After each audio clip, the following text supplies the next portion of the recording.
It's no secret that 90% of millionaires get that way because of real estate investing. We all have heard it, we all know it, but the question is, how do they do it and how do they get started? Today, I'm going to explain what I wish I knew when I started my real estate journey. Real estate investing has been a game changer for my family and my own. Not only do I have a safe place that I can invest my money, but I have a place where my money grows. I have a place that pays me monthly as far as cash flow, and I get some pretty great tax benefits. Okay, we know that millionaires come from real estate investing, but why real estate? I'm going to explain a few reasons that make real estate such an attractive investment from the beginner to the advanced, and it's one thing that really completes an overall portfolio. Number one is leverage. Real estate you can leverage. I can go to the bank and borrow the majority of the money for my investment. That's something you can't do with a lot of other investments, and it makes it pretty great. Number two, over time, real estate has always appreciated. And right now, 2023 in the fall, we are under supply and we have a huge demand. So that's just increasing the values. It's a really good investment because somebody else is paying down our debt. The tenant. So somebody loans me the majority of the money and somebody else pays it off. All along, my property continues to appreciate in value. My rents go up every year, and I make the difference between the mortgage and the rent payment. It's a win-win. Get down to the brass tacks and how do we do it? How do we get started? But I'm going to give you a little secret. It's not as hard as you think it is. For me saying that, like, why don't everybody do it? One, it's scary. Two, people do not know how. So I'm about to explain to you what I wish I knew when I started. Number one, what type of investing do we want to do? Do we want to do fix and flip? Do we want to do buy and hold? We can do short-term rentals, mid-term rentals, long-term rentals. Do we want to wholesale or do we want a hotel? There's a multiple different ways we can do this. Fix and flip, I buy a property, I improve the property by doing a renovation, and I sell it for a profit. Buy and hold, I can buy a property, fix it up if it needs it, I can rent it and make more money than the mortgage. I can do that midterm, which is a few months, short term, a few days, long term, which is 6 months or a year or beyond leases. A wholesale is finding a property that is off market and undervalued. I'll lock that property down in contract and then I sell it, the contract, to someone else. This allows me to do this with a property that I don't own and I just have a little bit of a deposit on. And hotel is I do the same thing as I did in the first thing, the wholesale, except I go through with a closing and then I just sell it to the end buyer.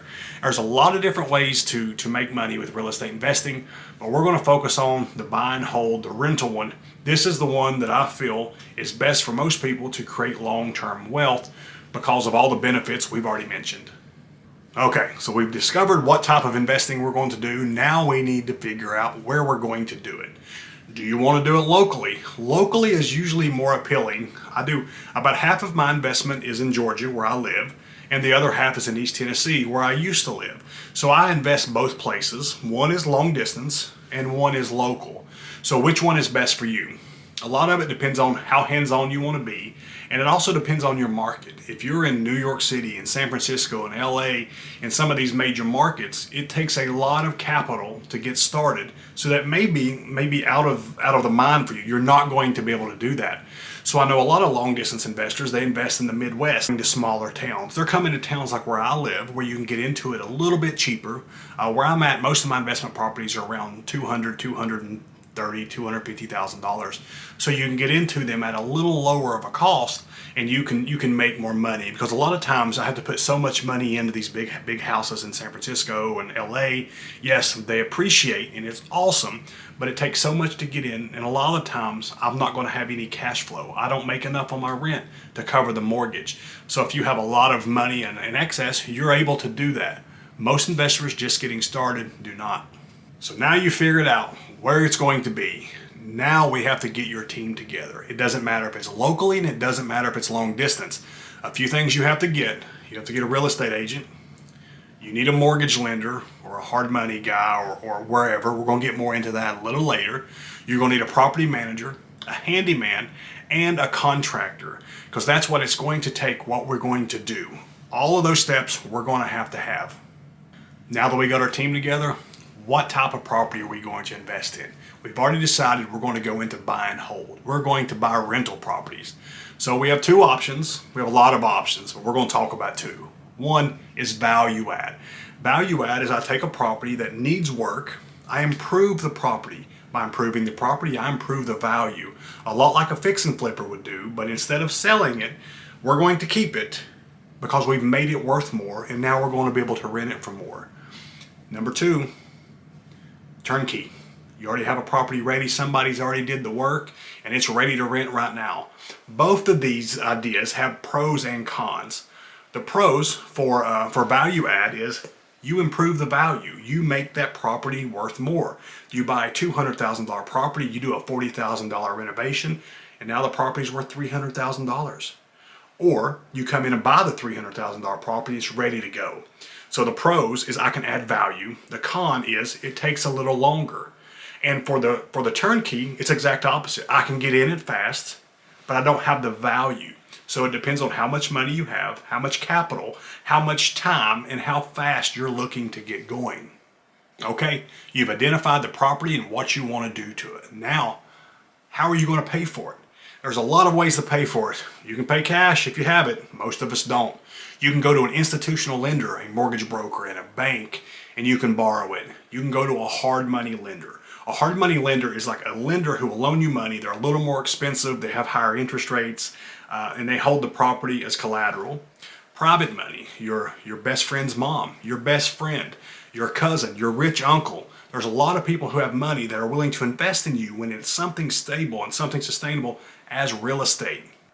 And one option I always like to consider, you and several of your friends can go in together, pull your money together, go to the bank and get a loan and start this process together. Now, what I look for when I'm investing in real estate is this is the key thing is like, okay, now I know what to do, but what am I looking for? When I look for real estate, I look for something that's run down, something that's grown up, something like we would call a hoarder house in the business, something that needs work. And what deals work best for me, because I want to buy the properties undervalued. The way I find a property that's undervalued is I find someone who has a problem. They have a bad tenant they don't want to deal with and they can't get rid of. They have so much deferred maintenance on the property that they can't afford to get it right to go to market. Whatever these options are, when they have these issues, there's two things that solve it. Cash money and speed. I can close quick because it's cash. I can close quick because I'm not going to ask for a bunch of repairs. I know what I'm buying, so it allows me to move a lot quicker, which fixes their problem. So what I like to do is it's called driving for dollars. I like driving around these neighborhoods and I like identifying properties that I think could have issues. I reach out to the owners I send them mails, I skip trace their phone numbers. And if you click the link in the bio, you can download a source. It's called PropStream, and with PropStream you can research all these properties and you can find out who owns them. You can find out how to mail them, how to call them. You can find out everything you need to start reaching out to these people, because you have to reach out to a lot of people to accomplish it. I also have a Facebook group in the link. Go ahead and click the Facebook group. It's just for real estate investors, newer to beginner real estate investors, and I'd love to have your questions there so I can help you going forward. Remember, who you work with matters, and have a great day.